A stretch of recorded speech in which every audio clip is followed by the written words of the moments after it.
চাওক অত্যন্ত মৰ্মান্তিক আৰু দুৰ্ভাগ্যজনক ঘটনা। একেখন গাঁৱৰে ৬জনকৈ যুৱক, তাৰে ২গৰাকী যুৱকৰ মৃত্যু আৰু ৪গৰাকীকৈ যুৱকে এতিয়া চিকিৎসা মহাবিদ্যালয়ত মৃত্যুৰে যুঁজি থাকিব লগা এটা ঘটনা, যিটো ঘটনাই সমগ্ৰ যোৰহাটকে চুই গৈছে। আৰু এই ঘটনাটো সংঘটিত হৈছে যোৰহাটৰ টিয়ক আৰক্ষী থানাৰ অন্তৰ্গত বামুণপুখুৰী দিহিঙীয়া গাঁৱত। আৰু ঘটনাটো সংঘটিত হৈছে নিশা প্ৰায় ৩:৩০ বজাত। কালিলৈকে গাঁওখনত পুৱাৰ বুঢ়া মেজি জ্বলাবৰ কাৰণে গোটেই গাঁৱৰ ৰাইজ একত্ৰিত হৈ এক সুকীয়া পৰিৱেশ সূচনা হৈ আছিল। কিন্তু অতি দুৰ্ভাগ্যজনক কথা, আজি কিন্তু সেই পুৱাৰ বুঢ়া মেজি গাঁওখনত নজ্বলিল, কাৰণ ২জনকৈ পাহোৱাল যুৱক ইতিমধ্যে মৃত্যু হৈছে। আৰু ঘটনাটো মই আৰম্ভণিতে কৈছোঁ, ৩:৩০ মানৰ ঘটনা। ৬গৰাকীকৈ যুৱকে গাঁওখনৰ কাষৰ পথৰ কাষত বিহুৰ ভোজ ভাতৰ কাৰণে তেওঁলোকে মাংসৰ যা যোগাৰ কৰি আছিল। আৰু তেনে সময়তেই বিপৰীত দিশৰ পৰা অহা এখন স্কৰপিঅ' বাহনে, যিখন স্কৰপিঅ' বাহনৰ চালকৰ আসনত আছিল মিণ্টু গগৈ বুলি এই অঞ্চলৰ এজন যুৱক। আৰু সেই যুৱকজনে মহতিয়াই নিয়ে আৰু তাক লগে লগেই ঘটনাস্থলীতে ২জন যুৱক নিহত হৈছে। নিহত যুৱক ২জন হৈছে অভিজিত ফুকন আৰু অমৃত গগৈ। এই ২গৰাকী যুৱক নিহত হৈছে আৰু ৪গৰাকী যুৱক গুৰুতৰভাৱে সংকটজনক অৱস্থাত আছে।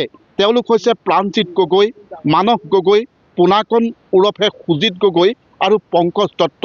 পংকজ দত্তক এই মুহূৰ্তত যোৰহাট চিকিৎসা মহাবিদ্যালয়ৰ পৰা অসম চিকিৎসা মহাবিদ্যালয়লৈ স্থানান্তৰিত কৰিছে ডিব্ৰুগড়লৈ। আৰু এই ঘটনা সংঘটিত হোৱাৰ লগে লগেই গোটেই গাঁওখনত এতিয়া মৰিশালীৰ নিস্তব্ধতা। অত্যন্ত এটা দুৰ্ভাগ্যজনক ঘটনা যিহেতু সংঘটিত হৈ গ'ল। মই নামঘৰৰ পৰিৱেশ দেখুৱাম। এই যিটো পৰিৱেশ দেখিছে, নামঘৰৰ বাটচৰাৰ কাষতেই গাঁওখনৰ ৰাইজে পুৱা বুঢ়া মেজি জ্বলাই অগ্নিদেৱতাক সেৱা কৰিবৰ বাবে সকলো যা যোগাৰ কৰিছিল। ইয়াতে শৰাই নৈবেদ্য আগবঢ়াই সেৱা ধৰাৰ কথা আছিল গাঁওবাসী ৰাইজে। কিন্তু সেই কাম মেজি কিন্তু যেনেধৰণে তৈয়াৰ কৰিছিলে তেনেধৰণেই থাকি গ'ল। সকলো যা যোগাৰ য'তেই আছিল তেনেকৈ থাকি গ'ল। এই পৰ্যন্ত গাঁওখনৰ কোনো এটা পৰিয়ালৰ তেওঁলোকৰ চৌকাত এই মুহূৰ্তলৈকে কিন্তু জুই জ্বলা নাই। এনেকুৱা এটা পৰিৱেশৰ সূচনা হৈছে। মই স্থানীয় লোক আছে, মই অকণমান বাইদেউ আপোনাৰ ওচৰলৈ আহিছোঁ। গোটেই কথাখিনি গাঁৱত মেজি জ্বলাব পৰা নহ'ল। মেজি কেনেকৈ জ্বলাব? ৪-৫জন মানুহ এনেকুৱা হৈছে একেখন গাঁৱৰে। এতিয়া এইটো সময়ত এতিয়া মেজিটো জ্বলোৱাটো দূৰৰ কথা, আমি এতিয়া ঘৰৰ ভিতৰতো সোমাই থাকিবগৈ পৰা নাই। কি হৈছে কি নাই হোৱা মানে ভাবি থাকোঁতেই হেৰি নাইকিয়া হ'ল। মেজি জ্বলোৱাটোতো দূৰৰ কথা। সকলো যা যোগাৰ হৈ আছিলে, সকলো যা যোগাৰ হৈছে। তেহেঁতিয়ে আজি যিকেইজন ল'ৰাই মানে আজি এক্সিডেণ্ট হৈছে, তেহেঁতিয়ে কালি খৰি মেলি কাটি আবেলি সময়ত তেহেঁতিয়ে মেজি সাজিছে।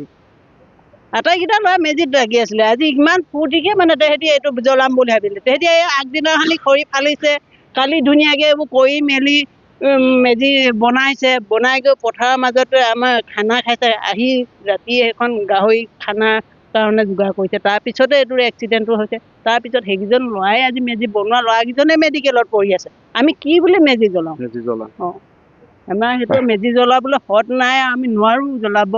আমিয়ে জানো কি হৈছে মানে এতিয়া মনৰ কথাটো নিশ্চয় নিশ্চয় মই আপোনাৰ মনৰ কথা উপলব্ধি কৰিব পাৰিছোঁ।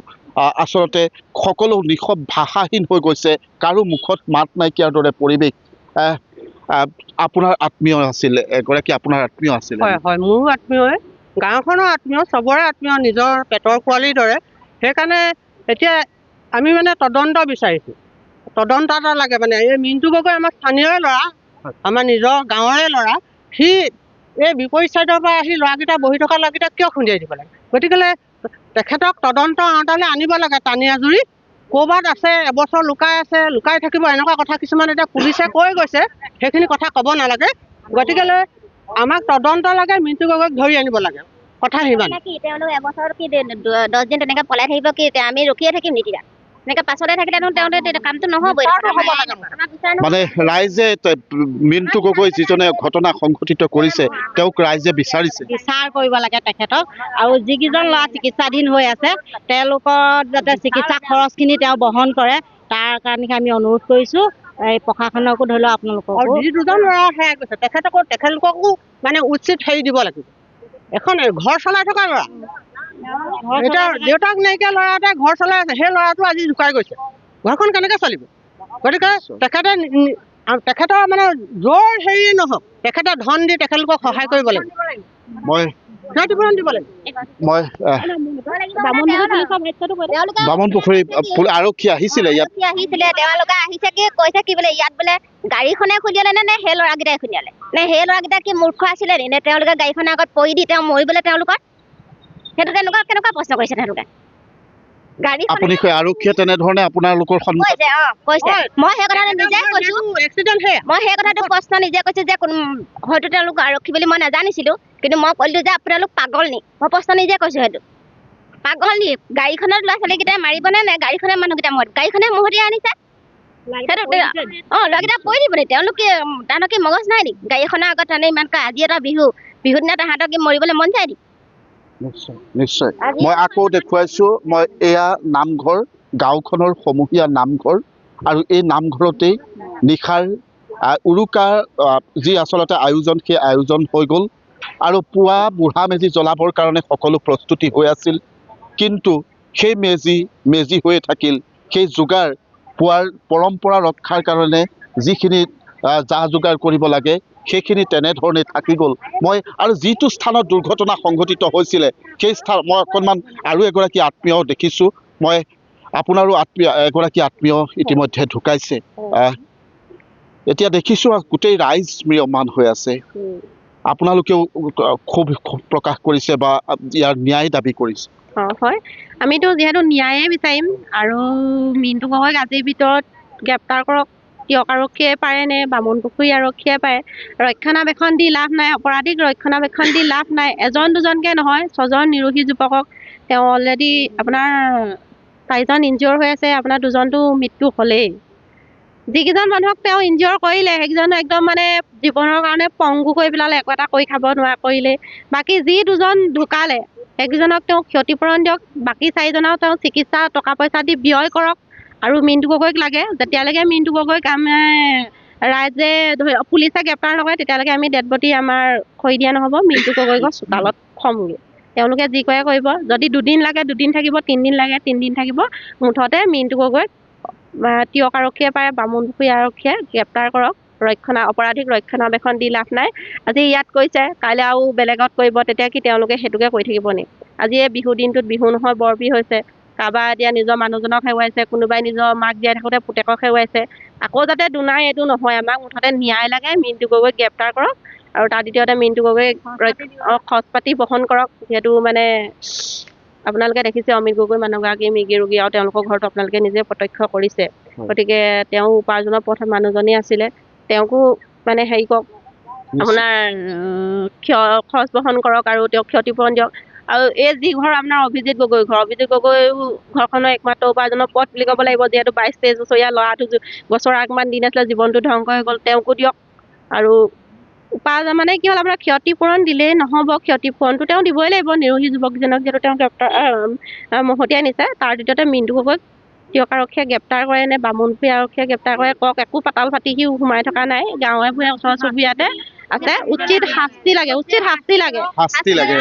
লাগে, সকলোকে উচিত শাস্তি লাগে। মই এই নামঘৰৰ যিহেতু বাটচৰাৰ পৰা নাতি দূৰৈত, ইয়াৰ পৰা প্ৰায় 25-30 মিটাৰ দূৰৈত এই ঘটনাটো সংঘটিত হৈছে। ইতিমধ্যে আপোনালোকক সেই জেগাটো মই যিটো স্থানত দুৰ্ঘটনা সংঘটিত হৈছে সেই স্থানটো দেখুৱাইছোঁ। এই স্থানতেই এই ঘটনাটো, মৰ্মান্তিক ঘটনাটো সংঘটিত হ'ল। বিপৰীত দিশৰ পৰা, তামুলী চিগাৰ দিশৰ পৰা হাঁহচৰা অভিমুখে এই যিখন স্কৰ্পিঅ' বাহন, এই বাহনখনে আহি আছিল, আৰু আহি থাকি কিন্তু তেওঁ বিপৰীত ৰং দিশত আহি কিন্তু 6জন যুৱকক মহতিয়াই নিলে, আৰু যাক লৈ এতিয়া গাঁওখনত মৰিশালীৰ নিস্তব্ধতা আৰু বিহু গুচি বৰবিহ হোৱাৰ দৰে এক পৰিৱেশৰ সূচনা হৈছে। আৰু ৰাইজে কিন্তু ক্ষোভিত ৰাইজে এই মুহূৰ্তত দাবী উত্থাপন কৰিছে, মিণ্টু গগৈক গ্ৰেপ্তাৰ কৰি দৃষ্টান্তমূলক শাস্তি দিয়ক, আৰু অন্যথা ৰাইজে কিন্তু তেওঁলোকে মৃতদেহ চমজি নলওঁ বুলিও এই মুহূৰ্তত হুংকাৰ দিয়া পৰিলক্ষিত হৈছে। আপুনি বিচৰা বাতৰি পাব কেৱল নিউজ 18 এপত। নিউজ 18 এপ ডাউনলোড কৰিবলৈ স্কেন কৰক এই QR কোড। গুগল প্লে ষ্টৰতো পাব এই নিউজ 18 এপ।